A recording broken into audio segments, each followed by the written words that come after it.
Hello, we are continuing the book Lewis and Clark for Kids, Chapter 1, Fixing for a Start. Before we go any further, let's look at the map here. Get a good look. Okay.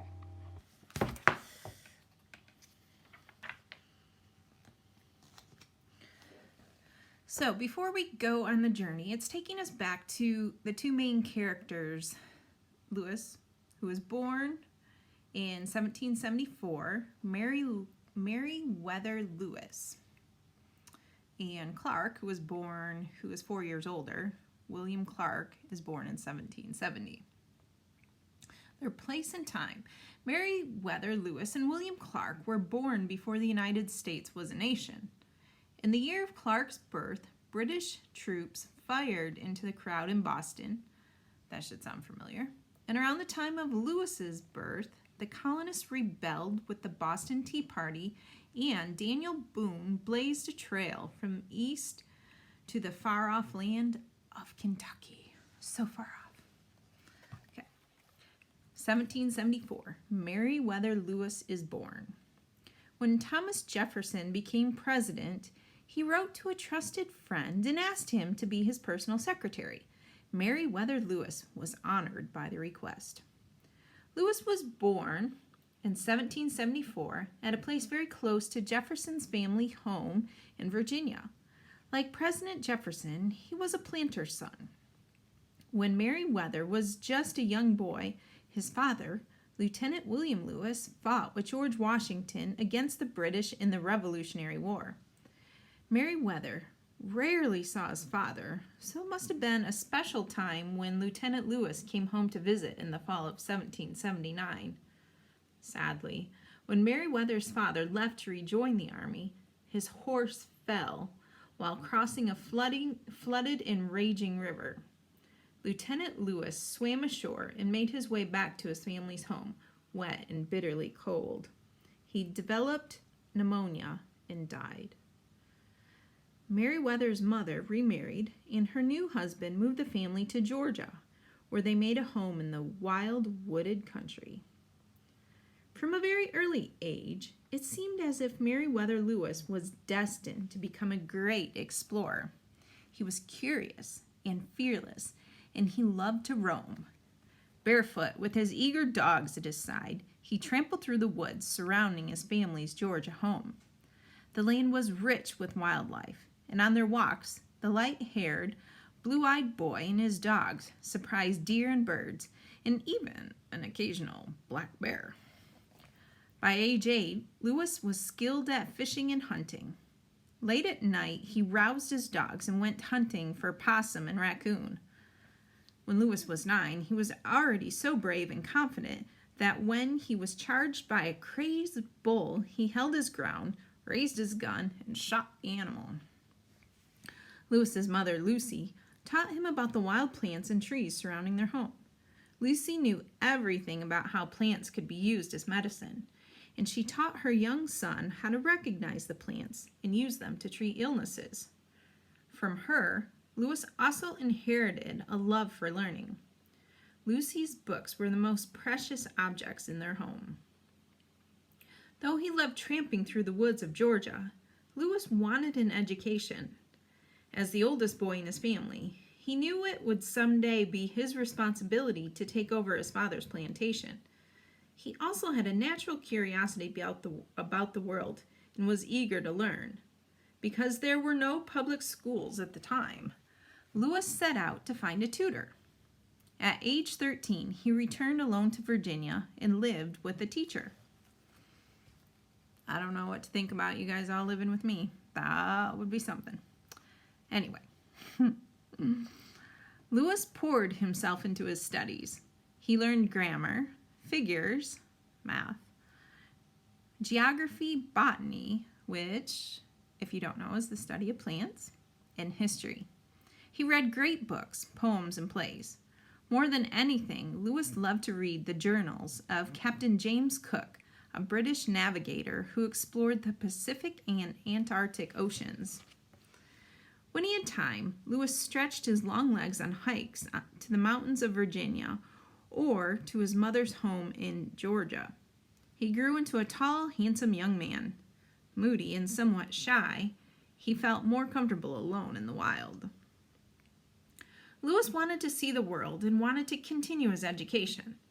But after 5 years of schooling, he received a letter from his mother asking for his help. Her husband had died, and she wanted him to come back to Virginia. At age 18, Lewis moved his mother, brothers, and sisters back to his family's home in Virginia and became the head of their 2,000-acre plantation.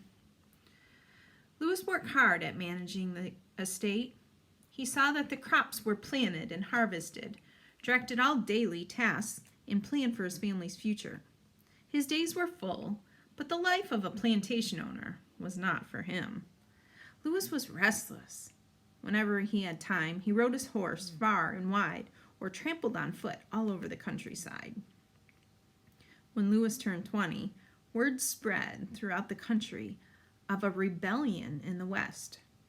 President Washington called for a militia, voluntary soldiers, to bring an end to the Whiskey Rebellion, and Lewis couldn't resist the urge to join up. The long march over the Allegheny Mountains from his Virginia home to western Pennsylvania and the nights camping under stars agreed with Lewis. When the Whiskey Rebellion ended, he signed up for the regular army. "I'm quite delighted with the soldier's life," he wrote his mother. He served as ensign under General Mad Anthony Wayne, who had gotten his name because of his reckless bravery during the Revolutionary War. Wayne had led his soldiers against an alliance of Indians at the Battle of Fallen Timbers in the territory of Ohio. The treaty signed after that battle opened the land for settlers from the United States. Lewis became an army paymaster. He traveled up and down the Ohio River on a large flat-bottomed boat called a keelboat, visiting different forts. For a time, he was assigned to the Chosen Rifle Company, an elite company of sharpshooters. The tall, red-headed captain of that company became a good friend of his, and the captain's name was William Clark. The two men had much in common. Clark was born in 1770, only a few miles away from Lewis's family home. Clark's father was a planter also. Lewis and Clark easily could have been childhood playmates, but while Lewis was shy and sometimes gloomy, Clark was friendly and outgoing. Clark was the 9th of 10 children. When the Revolutionary War began, 6-year-old Clark watched as his 5 older brothers rode off to fight the British. His oldest brother never came home again, died as a British prisoner.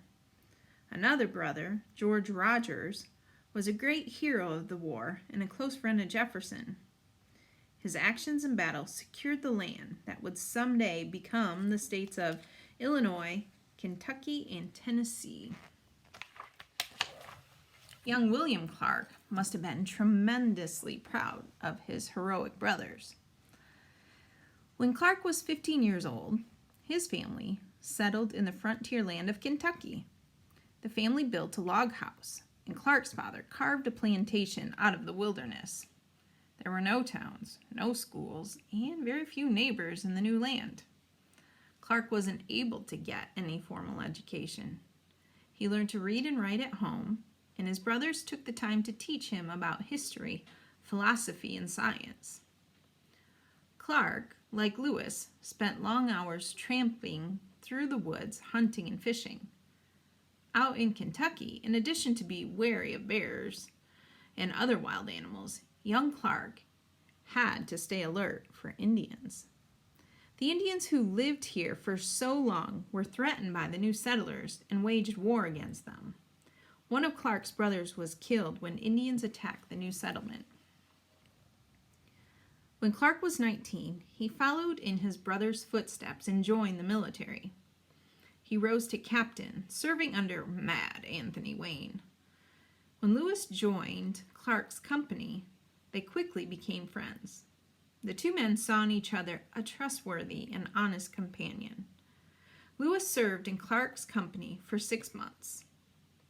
In 1796, the Indian Wars in Ohio ended, and Clark retired from the Army. He was 26 years old and anxious to start a new life. He had learned a lot about the Native American people while he served in the Army and had great respect for Indian ways. He also had a passion for the wilderness. He wanted a life of adventure. He made a plan to travel up to the northern reaches of the Mississippi River and establish trade with the Indian tribes there. Clark's plans were thwarted when he returned home. His brother, George Rogers, had fallen on difficult times, and Clark set aside his own dreams to help his brother get back on his feet. A few years later, their father died, and Clark inherited a great deal of land in Kentucky. Instead of being free to pursue a life of adventure, he was tied to a large Kentucky plantation. Lewis, in the meantime, remained in the Army. He enjoyed traveling as Army paymaster. In December 1800, he was promoted to captain. Then 2 months later, he received the letter that would change his life forever.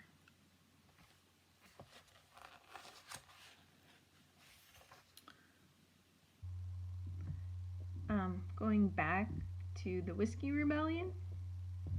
The Whiskey Rebellion of 1794 was an uprising against the new government by the grain farmers of Pennsylvania.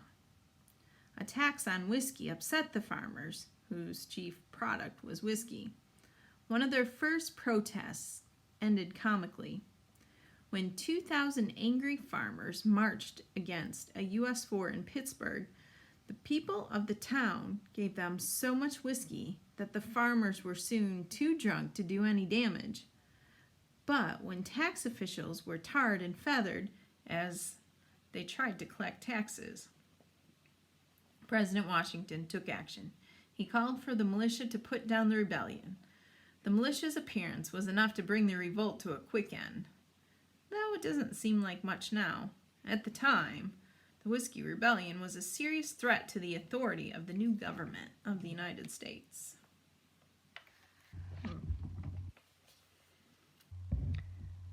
1800. Jefferson is elected president. 1801. Lewis becomes President Jefferson's secretary. Jefferson was about to be inaugurated